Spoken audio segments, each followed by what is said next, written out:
আজকাল তো high definition video এক মুহূর্তের মধ্যে স্ট্রিম করা যায়, তাই না?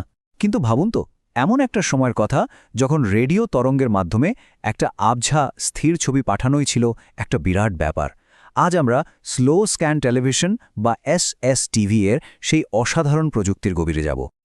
কিন্তু শুরুতেই একটা বেশ অদ্ভুত প্রশ্ন, একটা ছবির শব্দ কেমন হতে পারে? এটা কি আদৌ সম্ভব? আচ্ছা, একটু মন দিয়ে শুনুন তো। হ্যাঁ, যা শুনলেন এটাই হলো একটা ছবির শব্দ। আর এই সেই কিছুটা ভুতুরে দেখতে ছবিটা, যা ১৯৫৯ সালে আটলান্টিক পাড়ি দিয়েছিল। যখন একটা ছবিকে খুব সরু একটা রেডিও চ্যানেলের মধ্যে দিয়ে পাঠানো হয়, তখন তাকে দেখতে আর শুনতে ঠিক এই রকমই লাগে। এটাই স্লো স্ক্যান টেলিভিশনের জাদু। চলুন তাহলে একদম গোড়া থেকে শুরু করা যাক। দেখি এই প্রযুক্তিটা আসলে কেন বানানো হয়েছিল। সমস্যাটা বেশ সহজ ছিল, কিন্তু এর সমাধানটা ছিল অসাধারণ। ব্যাপারটা এভাবে ভাবা যেতে পারে। ধরুন একটা ছবি হলো এক বালতি জলের মতো, আর একটা সাধারণ রেডিও চ্যানেল হলো একটা সরু স্ট্র। আপনি তো একবারে পুরো বালতির জল ওই স্ট্র দিয়ে ঢালতে পারবেন না, তাই না? ছবির বিশাল পরিমাণ ডেটাকে একটা সীমিত ব্যান্ডউইথের রেডিও চ্যানেলের মধ্যে দিয়ে পাঠানোর এটাই ছিল মূল চ্যালেঞ্জ। হ্যাঁ, তখন রেডিও ফ্যাক্সের মতো টেকনোলজি যে ছিল না তা নয়, কিন্তু ভেবে দেখুন, একটা ছবি পাঠাতে প্রায় ২০ মিনিট সময় লাগত। এটা তো আর যাই হোক কোনো কথোপকথনের জন্য যথেষ্ট দ্রুত ছিল না। এমন কিছুর প্রয়োজন ছিল যা প্রায় সঙ্গে সঙ্গে ছবি দেখাতে পারে, আর সেখান থেকেই এসএসটিভির জন্ম হল। তাহলে ইঞ্জিনিয়াররা এই বিশাল ডেটাকে ওই সরু পাইপ দিয়ে পাঠালেন কিভাবে? উত্তরটা শুনলে অবাক হবেন। সবকিছুকে অনেক অনেক ধীর করে দিয়ে। এসএসটিভির আসল কারসাজিটা কিন্তু এখানেই। ছবিটা একবারে পাঠানো হয় না, বরং একে হাজার হাজার পিক্সেলে ভাগ করে প্রতিটি পিক্সেলকে একটা নির্দিষ্ট অডিও টোন হিসাবে এক এক করে পাঠানো হয়। অনেকটা সুতো দিয়ে কাপড় বোনার মতো। এক একটা সুতো দিয়ে পুরো ছবিটা তৈরি হয়। এই আইডিয়াটা কিন্তু হুট করে আসেনি। ১৯৫০-এর দশকে এর ধারণা জন্ম নিলেও ১৯৫৯ সালে কপথর্ন ম্যাকডোনাল্ড নামের একজন ইঞ্জিনিয়ার এটিকে বাস্তবে রূপ দেন। আর ওই বছরেরই ডিসেম্বরে ইতিহাস তৈরি হয়, যখন প্রথম ছবিটি সফলভাবে আটলান্টিক পাড়ি দেয়। সাদা কালো ছবি পাঠানোর উপায় তো বের হল, কিন্তু আসল চ্যালেঞ্জটা অপেক্ষা করছিল এর পরেই। এ ধীর গতি সিস্টেমে রং যোগ করা হবে কি করে? ভাবুন তো, এই রকম একটা ঝকঝকে রঙিন ছবিকে সেই সীমিত রেডিও চ্যানেল দিয়ে পাঠানো তো প্রায় অসম্ভব ব্যাপার, কারণ রঙের জন্য আরও অনেক বেশি ডেটার প্রয়োজন। তাহলে প্রশ্নটা হলো, যে চ্যানেলটা বানানোই হয়েছে সাদা কালো ছবির জন্য, তার মধ্যে দিয়ে একটা রঙিন ছবি পাঠানো সম্ভব হবে কিভাবে? সবচেয়ে সোজা সমাধানটা ছিল ছবিটাকে তার মূল রঙে, মানে লাল, সবুজ আর নীল, এই ৩ ভাগে ভেঙে ফেলা। তারপর প্রতিটি রঙের স্তরকে আলাদাভাবে একের পর এক পাঠানো হতো।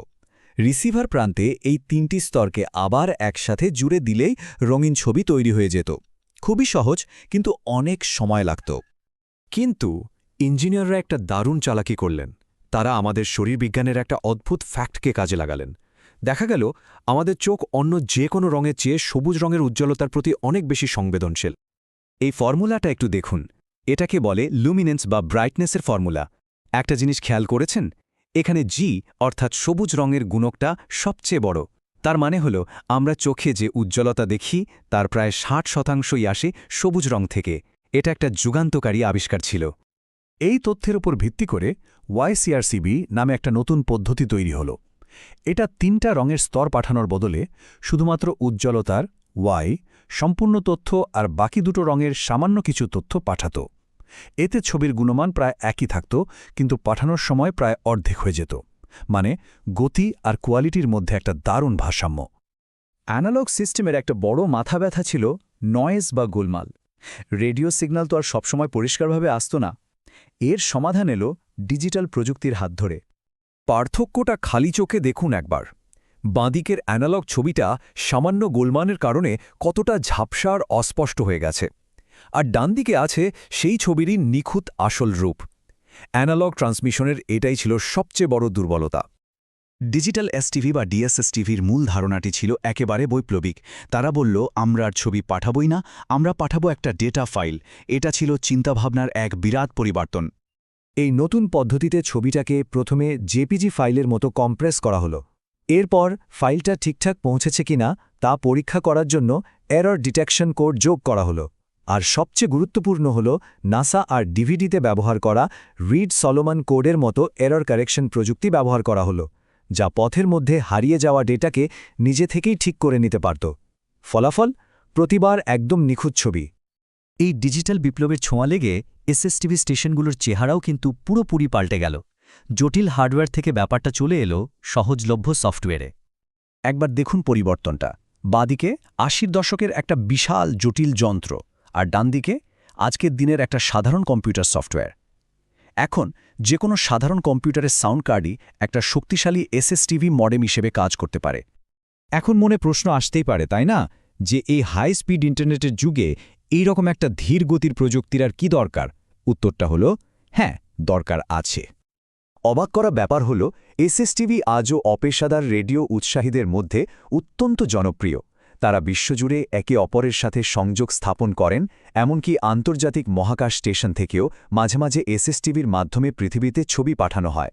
এটা শুধু একটা ঐতিহাসিক প্রযুক্তি নয়, এটা একটা জীবন্ত শখ। আর এখানেই আমরা আজকের আলোচনা শেষ করব একটি প্রশ্ন দিয়ে, যে পৃথিবীতে আমরা সবসময় দ্রুত থেকে আরও দ্রুত হতে চাই, সেখানে এসএসটিভির মতো একটি ধীর, ইচ্ছাকৃত এবং নিবিষ্ট প্রযুক্তি আমাদের কি শেখাতে পারে? হয়তো এটা আমাদের মনে করিয়ে দেয় যে কখনো কখনো বার্তাটা কতটা দ্রুত পৌঁছালো তার চেয়েও বেশি গুরুত্বপূর্ণ হল বার্তাটা যেন কোনোভাবেই হারিয়ে না যায়।